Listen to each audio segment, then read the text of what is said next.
¿Por qué fue tan destructivo el terremoto de Turquía? La magnitud del sismo fue de 7.8, seguido por múltiples réplicas, incluyendo una de 7.5. El problema fue el epicentro, a 17.9 kilómetros de la superficie, una zona densamente poblada. Otro factor importante es que el terremoto se originó donde se cruzan dos placas tectónicas, pero una placa no se superpuso a la otra, sino que fue un movimiento de deslizamiento, lo que tuvo un efecto devastador en los viejos y altos edificios, ubicados en una zona porosa. El sismo en la zona más dañada tuvo una intensidad similar a la de Ciudad de México de 1985. Gran parte de Turquía se asienta en la placa de Anatolia, causante de los sismos que han dejado muerte y devastación. Esta placa está delimitada al norte por la placa euroasiática y al sur y este por las placas africana y árabe. La placa Anatolia se encuentra en medio de las otras dos placas que, cuando se desplazan y acercan, lo exprimen y hacen que salga disparado hacia el oeste. La placa Anatolia se formó hace 23 millones de años durante el Oligoceno, a raíz de la fractura de placa africana. Además, las placas forman dos fallas, que es como se denomina en el campo de la geología a las fracturas por las que se deslizan los bloques o placas tectónicas. Las dos fallas son la falla norte de Anatolia y la falla oriental de Anatolia. Turquía posee una de las mejores geografías del mundo y aquí está el porqué. La primera razón es que Turquía está situada entre Europa y Asia, convirtiéndola en un punto de conexión para cualquier imperio que desee expandirse a escala intercontinental. La segunda razón es que Turquía cuenta con numerosas características geográficas favorables para su defensa, incluyendo las mesetas armenias al este, las montañas del Ponto al norte, las montañas del Tauro al sur y el mar Egeo al oeste. La tercera razón es el estrecho del Bósforo que otorga a Turquía el control del paso entre el mar Mediterráneo y el mar Negro, crucial para el conflicto entre Rusia y Ucrania. Turquía es atravesada por varios ríos importantes como el Éufrates y el Tigris, que tienen su origen en las montañas del este de Anatolia. Sin embargo, Turquía está sujeta a actividades sísmicas frecuentes, especialmente entre Siria y Turquía. Esta región tiene un relieve montañoso significativo y suelos relativamente blandos, lo que puede amplificar los efectos de la sacudida del terremoto, conocido como una licuefacción. Grandes extensiones de Turquía, especialmente en las zonas costeras y valles, están compuestas por suelos blandos y aluviales. Estos suelos tienden a amplificar las ondas sísmicas, aumentando la intensidad de movimiento del suelo en la superficie. Durante el terremoto, muchos de estos suelos experimentaron licuefacción, un fenómeno en el que el suelo saturado de agua pierde su resistencia y se comporta como líquido. Esto provocó el colapso de edificios, la inclinación de postes y la formación de grietas en el terreno. También el terremoto desencadenó numerosos deslizamientos de tierra, especialmente en zonas con pendientes pronunciadas y suelos poco consolidados. Carreteras, puentes, sistemas de agua y alcantarillado sufrieron daños significativos debido a la sacudida del suelo. Comportamiento estructural de los edificios y daños asociados al evento. Aunque Turquía había puesto en marcha medidas para mejorar la preparación y respuesta ante los desastres sísmicos, no todo el parque inmobiliario fue sustituido y el país siguió sin preparación adecuada, causando así más estragos, ya que alrededor de 25.000 edificios se derrumbaron o sufrieron daños severos, lo que provocó numerosas preguntas. ¿Por qué se derrumbaron tantos edificios? ¿Fue simplemente la enorme magnitud y violencia del terremoto o el problema era el diseño y la construcción? Pues aquí la respuesta. Desde 1960 el gobierno turco ha otorgado regularmente las llamadas amnistías de construcción.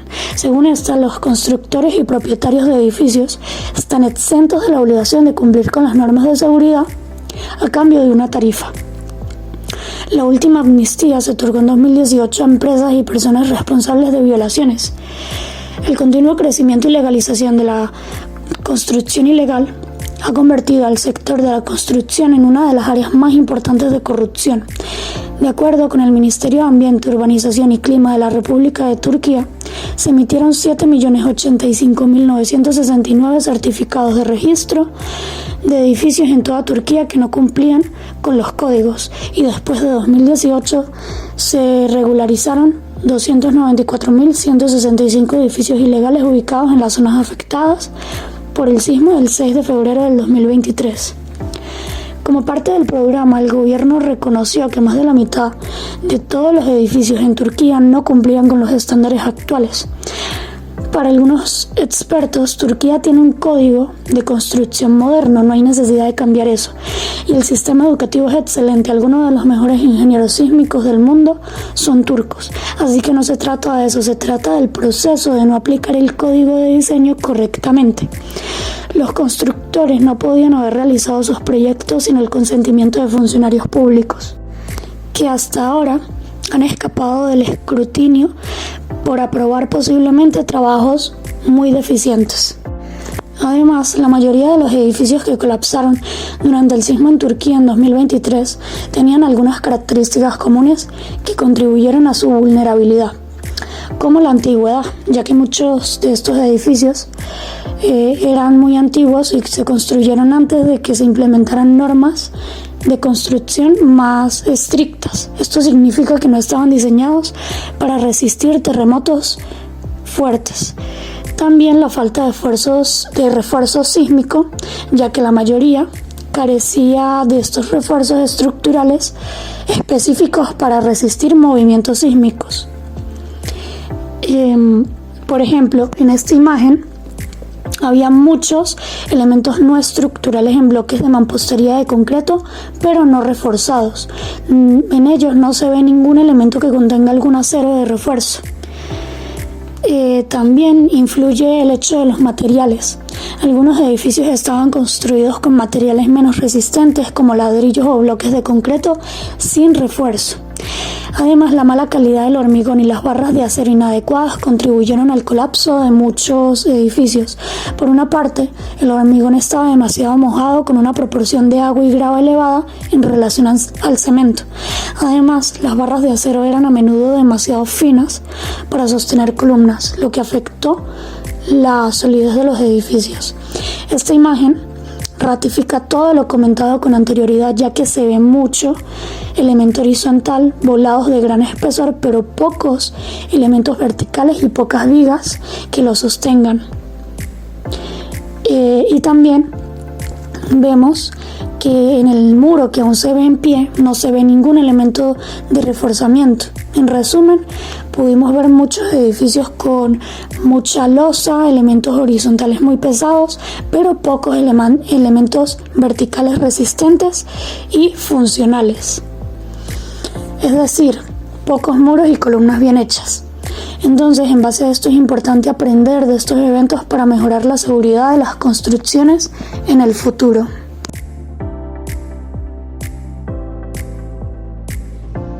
El terremoto de Turquía dejó una huella devastadora y una parte significativa de los daños en elementos no estructurales, como acabados, divisiones interiores, instalaciones y revestimientos, destruidos por la magnitud del sismo y el tipo de suelo, como también por la edad y la calidad en la construcción de los edificios.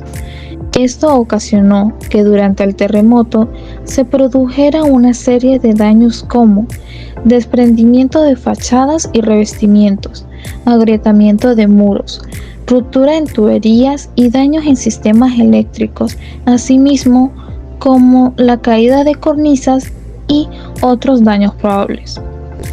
Aunque el sismo fue devastador, no produjo tsunami, ya que el movimiento de las placas tectónicas fue de tipo transformante, no generaron grandes desplazamientos verticales en el fondo marino, que es necesario para el desplazamiento de grandes volúmenes de agua.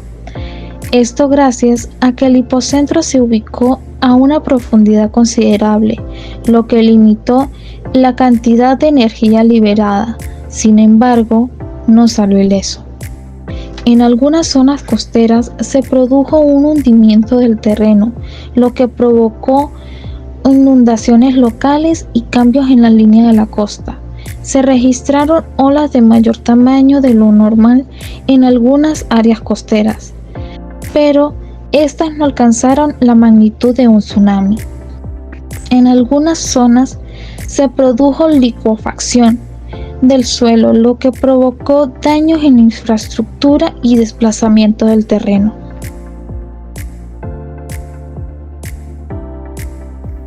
El terremoto en Turquía en 2023 causó una devastación sin precedentes, afectando no solo a edificaciones residenciales y de servicio público, sino también a infraestructuras críticas como puentes, carreteras y líneas de transmisión de energía.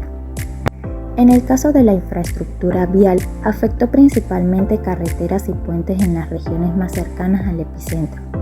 Las principales vías de transporte en las provincias de Hatay, Kahramanmaraş y Gaziantep sufrieron interrupciones debido a deslizamientos de tierras, colapsos parciales de carreteras y grietas extensas.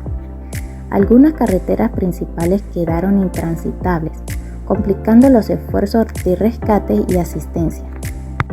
El profesor de Ingeniería Estructural de la Universidad Estatal de Santiago, California, Robert Dowd, fue a Turquía 2 semanas después de los devastadores terremotos consecutivos de febrero, para realizar un reconocimiento de los daños en los puentes. El equipo descubrió que, aunque se habían derrumbado decenas de miles de edificios, los puentes permanecieron intactos. Si bien algunos puentes sufrieron graves daños, ninguno de ellos se derrumbó, afirmó Dowd.